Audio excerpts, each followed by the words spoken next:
En un mundo altamente materializado en busca del elixir de la eterna juventud, un mundo al que le ponemos filtros y filtros para borrar las imperfecciones de ser simplemente humanos, se ha ido desmigando con el pasar de los siglos el respeto que se tenía a los ancianos en las grandes culturas de nuestra historia, hasta llegar a las terribles situaciones de discriminación de las que hemos podido ser testigos con la irrupción de la pandemia en nuestras vidas. Hoy en Voces hablamos con el periodista Manuel Rico de su libro Vergüenza, el escándalo de las residencias, de la editorial Planeta, ya que conocer una realidad es el primer paso para mejorarla, cambiando los problemas que puedan haber. Y problemas tendremos si nos dejamos convertir en una sociedad que no cuida, respeta y aprende de sus mayores, que, no lo olvidemos, son poseedores de nuestra memoria y al fin y al cabo son el camino que todos vamos a recorrer. ¿Cómo ha sido posible que algunas residencias se convirtiesen en trampas mortales para más de 20.000 ancianos en la primavera del 2020? ¿Por qué se negó la hospitalización de mayores por ser dependientes o tener más de cierta edad? ¿Qué ha ocurrido? ¿Quién gestiona los geriátricos? ¿Cómo podemos evitar que vuelva a suceder? Abordamos todas estas cuestiones con Manuel Rico en nuestro programa Voces, que podréis escuchar en YouTube, iVoox o directamente en bitácora.club.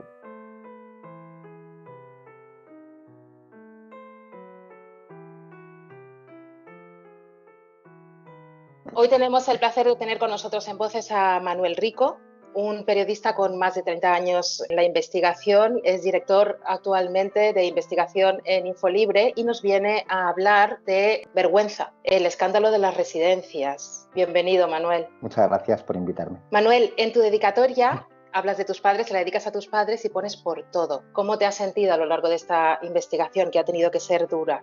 A ver, mis padres, por fortuna, están ambos vivos y ahora ya vacunados incluso, con lo cual, digamos que dentro de la incertidumbre que hemos tenido todos con nuestros mayores, nuestros padres o nuestros abuelos, que ha sido un periodo muy duro este año, bueno, pues dentro de eso me considero afortunado, ¿no? Pero efectivamente la investigación, sobre todo el primer bloque del libro, que se basa o intenta explicar qué ocurrió, cuáles fueron las causas, y se apoya mucho en testimonios de personas que perdieron a la madre, al padre, también de trabajadoras de las residencias. Bueno, pues realmente ha sido muy duro, ¿no? Porque lo que ocurrió pues es muy, en fin, es una vergüenza, yo creo, como indica el título del libro, no solo que hayan fallecido más de 20.000 personas en la primera ola, 30.000 a día de hoy, sino las condiciones en que murieron muchos de ellos. Los que no, por fortuna no murieron, terminaron siendo trasladados al hospital y se salvaron, a veces llegaban deshidratados, desnutridos, con llagas. Incluso muchos que no llegaron a estar afectados por el virus estuvieron semanas encerrados en sus habitaciones, ¿no? Hay que imaginar lo que tuvo que ser para esas personas. Ya fue complicado para todos estar confinados en nuestras casas, pues imagínate una persona mayor, muchas veces dependiente, en una habitación, ¿no? Bueno, pues yo creo que todo eso, obviamente, cualquier persona que tenga un mínimo de sentimientos, pues es duro hablar con los afectados y escribirlo luego, claro. Duro pero muy necesario. En Bitácora pensamos que el conocimiento nos hace libre, o la libertad se basa en el conocimiento, y lo que tenemos en Vergüenza, en tu libro, es todo un compendio donde has contactado con los actores principales también, has analizado a través de fuentes oficiales, o sea, no hay nada supuesto, no hay conjeturas, es simplemente un ejercicio de análisis con incluso al final del libro 33 propuestas para una mejora del modelo geriátrico. En todo este proceso, ¿cuál es el obstáculo mayor al que te has tenido que enfrentar? A ver, como bien dices, yo digamos que todo el libro no, se basa en datos oficiales o en documentos de registros mercantiles para la parte más del negocio, ¿no? Para la parte de los fallecidos en residencias, siempre en datos de las comunidades autónomas, que son las que tienen las competencias. Entonces, en el proceso, bueno, pues ha habido comunidades autónomas que han sido más transparentes y otras que no. Y de hecho, hay todavía dos comunidades y una diputación foral, Castilla y León, Aragón y Vizcaya, con las que sigo peleándome para que me faciliten los datos, ¿no? Que no lo han hecho. Yo planteé las preguntas a través del portal de transparencia en mayo del año pasado, a principios de mayo. ha transcurrido casi un año y ya te digo, algunas han sido transparentes, pero otras no. Lo más difícil ha sido esa pelea con las administraciones para intentar recabar los datos, ¿no? No solo de fallecidos, yo pregunté por muchas más cuestiones, en las otras, pues desde número de residencias, cuáles eran públicas, cuáles privadas, número de inspectores en la comunidad, número de sanciones. En todo eso hubo menos problemas. Con la pregunta que hubo más problemas fue con la de número de fallecidos desglosados por residencias, pero que era un dato básico para poder analizar qué había ocurrido, ¿no? La investigación continúa, como bien dices, y se puede seguir también, antes de seguir avanzando en la conversación, en Infolibre, en todos estos canales de comunicación. Calificas a los geriátricos de zona cero con una palabra terrible, ¿no? Bueno, una conjunción de dos palabras, trampa mortal. El COVID ha puesto de manifiesto que nuestro estado de bienestar no es tan perfecto como considerábamos, no solo en este sector, sino en tantos otros, ¿verdad? Todo esto ha venido una pandemia a tropezarse con un modelo que no es el adecuado actualmente y que se basa en pocas disponibilidades o pocas camas públicas, en una privatización mercantilizada cada vez más agresiva, que ahora entraremos en detalle, y en una administración que no parece estar poniendo el control que se necesita a través de sanciones e inspecciones. Eso convirtió a los geriátricos en lo que tú dices, una trampa mortal. ¿Cómo se ha traducido eso materialmente? Bueno, los datos, yo creo que sí, si a cualquiera de nosotros nos llegan a decir en enero del año pasado que iban a fallecer, datos oficiales, en 2 meses 20.200 mayores en las residencias, no, diríamos, no, mira, es que eso es completamente imposible que ocurra, ¿no? Esos son los datos oficiales. Si uno analiza los datos de exceso de mortalidad, realmente la cifra que sale se acerca más a los 35.000 mayores fallecidos en esa primera ola. ¿Por qué? Porque en las primeras semanas, el primer mes y medio, no siempre en los certificados de defunción se anotaba que el fallecimiento había sido por COVID o por causas compatibles, o sea que los datos son mayores. Entonces, yo creo que simplemente con el dato es terrorífico. Es evidente que se convirtió en una trampa mortal. Hay residencias donde fallecieron 70, 80 personas. La Comunidad Valenciana la más afectada fue la de Alcoy, como es sabido, pero es que es simplemente una barbaridad. Residencias donde fallecen 90, 100 personas. Pues es que no se me ocurre mejor forma de definirlo que una trampa mortal. Las condiciones en que lo hicieron en Madrid y en Cataluña, hubo 4 semanas en las que prácticamente era imposible derivar a los mayores a los hospitales. Hubo órdenes en esas 2 comunidades estableciendo unos criterios totalmente discriminatorios. Por vivir en una residencia no podían trasladarte a un hospital si tenías ciertas condiciones, nivel de dependencia alto o deterioro cognitivo alto. Yo creo que esto simplemente es inaceptable en cualquier sitio, pero nosotros nos proclamamos en la Constitución estado del bienestar, ¿no? Estas cosas, aparte de figurar en los textos, hay que llevarlas a la práctica, ¿no? Así es. Debemos asumir también nuestra responsabilidad en cuanto a nuestro rol como ciudadano también. Y ahora no podemos decir que no tenemos datos, porque tu libro es el resultado de todo ese análisis y ahora ya tenemos datos. Ahora debemos también tomar nuestras responsabilidades. En cuanto a la gestión privada, estamos ante, lo tengo por aquí anotado, 49.000 plazas públicas frente a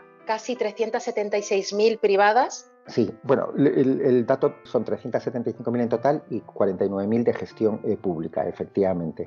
De gestión, no de titularidad, porque a veces en los medios leemos, o las propias administraciones, que hablan de titularidad. Titularidad es quién es el dueño del edificio, pero obviamente lo importante es quién lo gestiona. Yo en el libro hablo de que analizar la titularidad es como si al repartir las estrellas Michelin viesen quién es el dueño del edificio donde está el restaurante y no quién es el cocinero, ¿no? Bueno, hay que ver la gestión y efectivamente la gestión es que en España el 89% de las residencias están en manos, son de gestión privada y en algunas comunidades llega en Madrid, Cataluña, el 94-95%. La Comunidad Valenciana está por encima del 91%.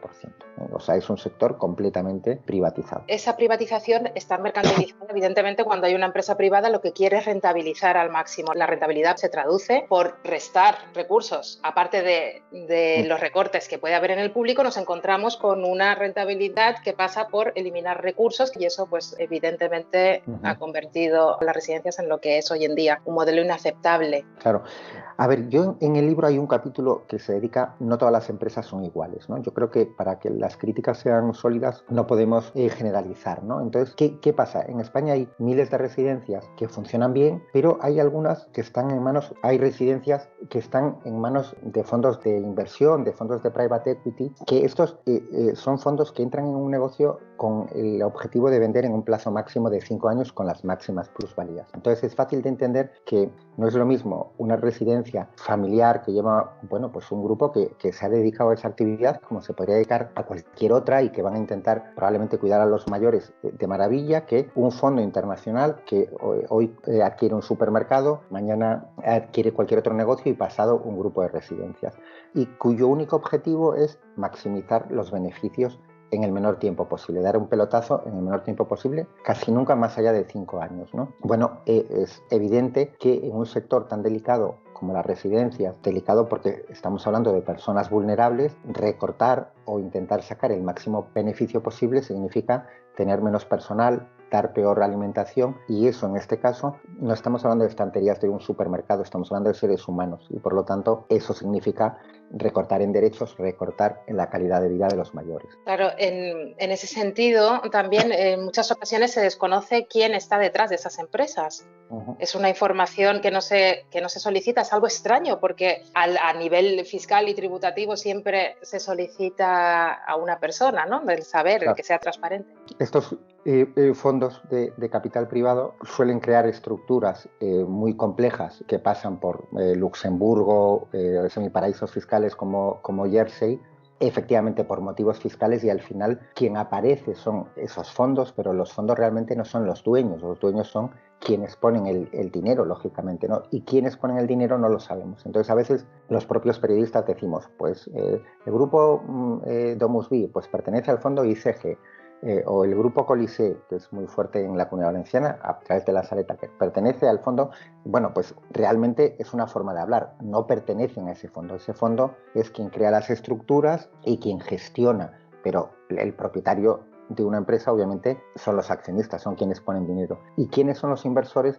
No lo sabemos porque en Jersey no son datos públicos, por ejemplo, ¿no? Estoy pensando en varios que operan desde Jersey y la realidad, por lo tanto, es que al final no sabemos quiénes están detrás, y para mí eso tiene un agravante porque si fuese un negocio completamente privado que no dependiese del dinero público, bueno, pues oye, es legal tener una empresa en Jersey, pues es legal, se acabó el debate, pero el problema aquí es que esas grandes empresas en su mayoría dependen de fondos, o sea, viven de dinero público. Son muy dependientes del dinero público, y eso para mí sí que es, bueno, algo incomprensible realmente, ¿no? Porque si tú quieres vivir del dinero público, lo mínimo será que le digas al público quién eres, ¿no? Porque se quieren quedar con el dinero de los contribuyentes a cambio de una actividad, perfecto, pero oiga, seamos transparentes, porque tus oyentes, todos los ciudadanos, tienen derecho a saber, por lo tanto, a qué se destina sus impuestos, ¿no? Y esa falta de transparencia yo creo que realmente es incomprensible en un caso como este, ¿no? Sí, estamos llegando a un mantenimiento de un capitalismo extraño por parte del contribuyente en estos casos. Sí, por eso creo que es tan importante tu libro, para que abramos los ojos y para tener una herramienta con la que solicitar un cambio de modelo que es muy necesario. Simplemente para que los oyentes se hagan una idea de lo interesante y lucrativo que puede ser gestionar un geriátrico por este tipo de empresas, tenemos el caso Savia en la Comunidad Valenciana, ¿verdad? Tengo por aquí los datos que comentabas, con 2.657 camas en 22 centros. Solo actúa en la Comunidad Valenciana y es una de las 10 empresas más importantes del país. La Comunidad Valenciana es, junto a Galicia, de las donde el sector está más concentrado, es decir, en menos empresas, ¿no? Efectivamente. Y luego la Comunidad Valenciana tiene la característica de que en Cataluña también pasa, en algún otro lugar, pero que hay importantes empresas propias, ¿no? de la propia Comunidad Valenciana. El ejemplo máximo es Savia, que es líder en plazas, efectivamente, con la cifra que has dado, 2.657 plazas. Es la que más tiene, y 22 centros. Hay otras 2 empresas valencianas importantes, que son Gesmet y Solimar. Colisée, que ahora está en manos de un fondo que se llama ICA y que probablemente está en un proceso de venta a otro fondo, porque esto es algo habitual, ¿no? Que es que cada X tiempo, como cada 4 o 5 años, ya van cambiando las empresas de fondo de inversión, ¿no? Bueno, pues Colisée, que en la Comunidad Valenciana opera con el nombre La Salle Taquer, es la segunda en importancia del sector en la comunidad. Efectivamente está muy concentrado y es un negocio en el que estamos hablando.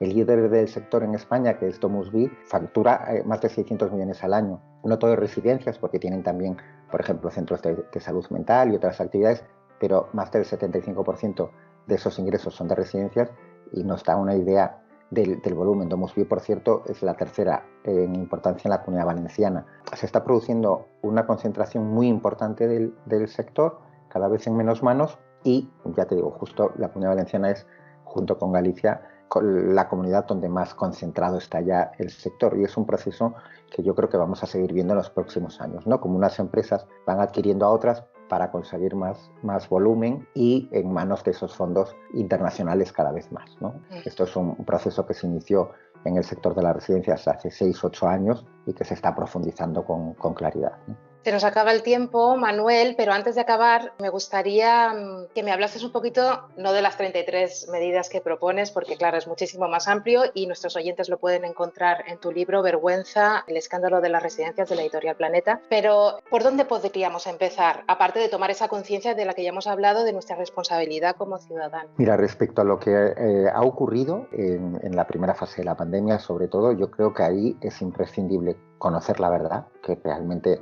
las administraciones hagan investigaciones independientes y en los casos en que haya habido responsabilidades políticas o de las empresas, que se haga justicia. Yo creo que es algo que la memoria de los residentes fallecidos y los familiares lo demandan claramente. Respecto al presente y al futuro, bueno, yo creo que ahí efectivamente no podemos desgranar las 33, pero desde mejorar las condiciones laborales de las gerocultoras, bueno, de todos los trabajadores, pero las gerocultoras en la mayoría de los casos son mileuristas, hacen un trabajo durísimo, súper entregado en el 99% de los casos. Siempre hay alguna excepción, lamentablemente, ¿no? Pero la mayoría, yo creo que hay que actuar ahí, hay que conseguir que la atención primaria no siga viviendo de espaldas a las residencias, hay que mejorar todo el proceso de transparencia, hay que cambiar el modelo de inspección y tener más inspectores, sin ninguna duda, hay que cambiar el régimen de sancionador para los incumplidores. La mayor parte, como en todos los aspectos de la vida de la sociedad, la mayor parte cumplimos con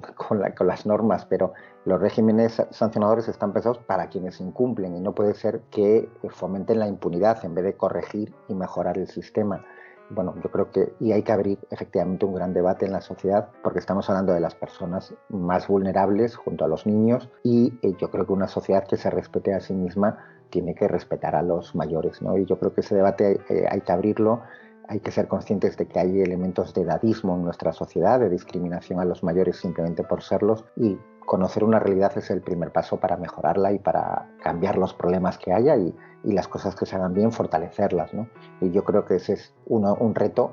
Nuestra sociedad tiene muchos retos, obviamente, el empleo juvenil, en fin, mil cosas que tratáis en vuestro programa con frecuencia, pero yo creo que este es uno de los retos. Tenemos que meterlo en el saco y saber que estamos hablando de eso. Nuestros padres, nuestros abuelos merecen el mejor de los cuidados, lo han ganado a lo largo de su vida y eso tenemos que tenerlo siempre presente, ¿no? Pues vamos a quedarnos con esas palabras y vamos a utilizar Vergüenza como una herramienta para el cambio. Muchísimas gracias por tu trabajo, Manuel, y por tu tiempo y por habernos acompañado en Voces. Nada, gracias a vosotros por invitarme y por tratar este tema que yo creo de verdad que es fundamental. O sea que el agradecimiento es mío, ¿no?